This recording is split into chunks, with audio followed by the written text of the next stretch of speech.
In the enchanting landscape of Normandy, France, the Battle of Cherbourg unfolded like a symphony of thunder, with naval and land artillery bombarding the German port defenses. The streets echoed with the constant rhythm of gunfire as American soldiers advanced towards the strategic port city. Under the watchful eye of the German bunkers and the relentless 88mm flak cannons, the Allies faced fierce and fearless resistance. Amidst all this chaos, Corporal John D. Kelly, in an act of bravery, faced a hail of machine gun bullets. Carrying a pole and TNT charges, he navigated through the enemy defenses, determined to destroy a bunker and save his comrades. Meanwhile, at another point on the battlefield, Lieutenant Carlos C. Ogden, a courageous leader from Fairmount, Illinois, faced a deadly artillery barrage. Even though he was severely wounded and a bullet had pierced his helmet, Ogden, with his M1 Garand grenade launcher in hand, advanced towards an 88mm flak cannon already damaged by one of his grenades, determined to silence it once and for all. The indomitable spirit of these fighters was personified by Lightning Joe Collins, one of the youngest commanders in U.S. military history. Tasked with capturing the crucial port that the Allied troops needed to liberate France, Collins led his men with unwavering determination and courage. Since 1942, the Allied command had been planning to reconquer France, especially after the United States entered the war in December 1941, motivated by the Japanese attack on Pearl Harbor. The Allied military leaders understood that securing several deep water ports was crucial to maintaining a constant flow of troops and supplies to Normandy, avoiding logistical delays in the invasion. Without these ports, equipment and troops would have to be sent to Britain and then transported to shallow water locations in occupied northern France. Cherbourg, a port city on the Cotentin Peninsula, was the largest port in Normandy that met the Allies' requirements for a deep water port, thus becoming vital for the operation's success. Allied strategists decided on a direct landing on the Cotentin Peninsula, taking advantage of its separation from the main landing sites by the flooded valley of the Douve River, a German defense against airborne landings. In January 1944, when British General Bernard Montgomery took command of the ground forces, he revitalized the idea of landing on the Cotentin Peninsula. This decision aimed to widen the front, preventing the invaders from being confined to a narrow area and facilitating the rapid capture of Cherbourg. Although most Allied troops landed in different sectors on D-Day, the 4th Infantry Division and the 82nd and 101st Airborne Divisions were given a clear mission: to prepare the way for the conquest of Cherbourg and the Cotentin Peninsula. The American General Joseph Lawton Collins, known as Lightning Joe, was an experienced warrior and commander of the 7 Corps of the U.S. Army, tasked with the difficult mission of capturing Cherbourg. This task was vital for the success of the Normandy invasion. If Collins failed to capture the port in time, the Allied forces could face a devastating failure. Collins, a World War I veteran, was a respected figure in the United States Army. During World War II, he stood out as one of the many citizens from Louisiana who enlisted in 1941 and 1942 to fight the Japanese and German forces. His nickname, Lightning Joe, reflected his quick and decisive approach on the battlefield. Collins gained notoriety in the Pacific Theater as the commander of the 25th Infantry, known as the Tropic Lightning Division. His men fought fiercely in Oahu, Guadalcanal, and New Georgia between 1942 and 1943, facing the enemy with the determination of hungry wolves. They achieved victory against the Empire of Japan with much sweat and blood. At the age of 46, Lightning Joe became the youngest division commander in the United States Army. His bold leadership and aggressive operations earned him the respect of his peers. After his successful campaigns in the Pacific, Collins was called upon by Supreme Allied Commander Eisenhower to serve in the European theater, where his skills were essential to defeat the Wehrmacht. Receiving command of the 7 Corps, Collins quickly distinguished himself once again, becoming the youngest Corps commander in the U.S. Army at the age of 47. He dedicated himself to getting to know his men and meticulously prepared for D-Day. On June 6, 1944, while his soldiers attacked the German defenses, Lightning Joe was aboard the USS Bayfield, the flagship of Utah Beach, leading with courage and determination. Each moment was filled with tension and expectation, as Collins knew that the fate of the Normandy invasion depended on his success in capturing Cherbourg. In the early hours of the Normandy invasion, paratroopers from the 82nd and 101st Airborne Divisions of the U.S. landed on the Cotentin Peninsula with the mission of capturing the vital port of Cherbourg. The soldiers quickly secured the routes that the 7 Corps would use to advance from Utah to Cherbourg, preparing the ground for the crucial operation. The next day, Lightning Joe landed and met with Major General Matthew Ridgway, commander of the 82nd Airborne Division and his former classmate. Meanwhile, the 4th, 9th, 79th, and 90th Infantry Divisions began marching toward Cherbourg, ready to face the German resistance.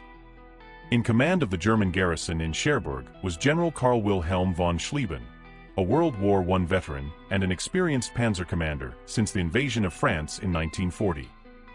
Von Schlieben, who had fought on both the Western and Eastern fronts, was in charge of the 709th Static Infantry Division in Normandy.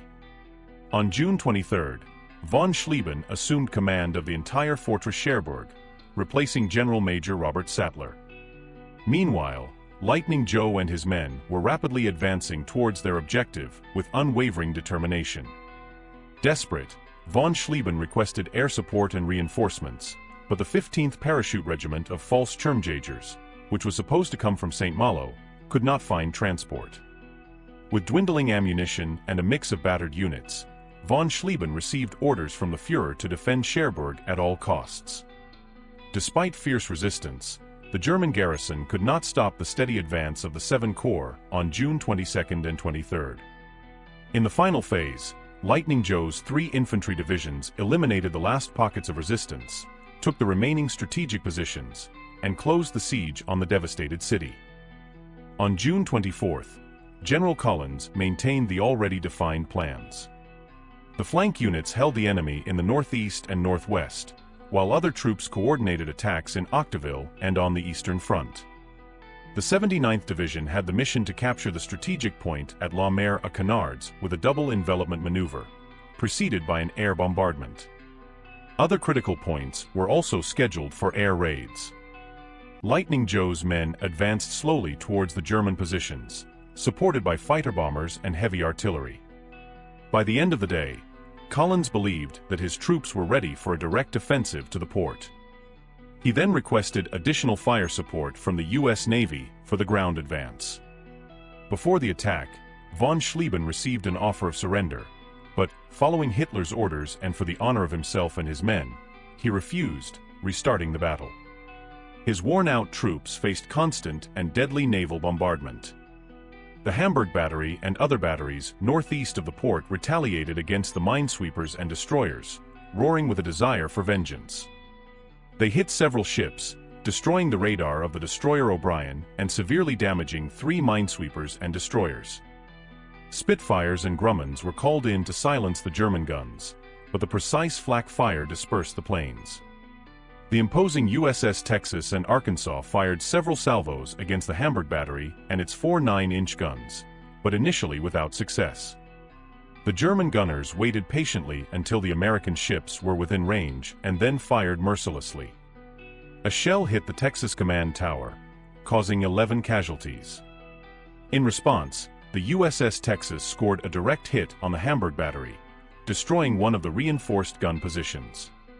The resistance of the Wehrmacht was courageous and heroic, but the Germans were surrounded on all sides, with no possibility of escape.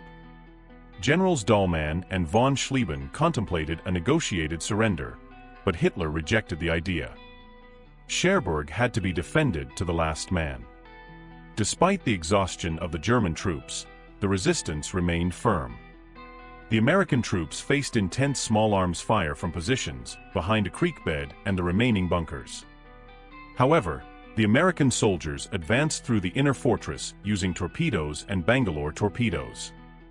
When heavy machine gun fire hit Company E, Corporal John D. Kelly, 23, volunteered to neutralize the enemy machine gun nest. Kelly slid under enemy fire with a 10-foot pole carrying a 15-pound TNT charge. Although the first charge had no effect, he remained relentless.